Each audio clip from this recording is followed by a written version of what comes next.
பொலவென்று கண்ணீர் விட்டு தண்ணீரும் ஜோரும் தந்த மண்ண விட்டு பால் பேச்சும் மாட்ட விட்டு பஞ்சாரத்து கோழிய விட்டு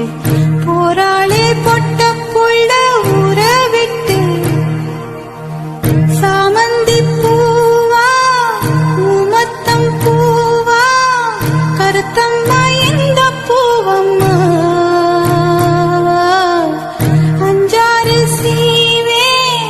உள்ளூரில் ஏங்க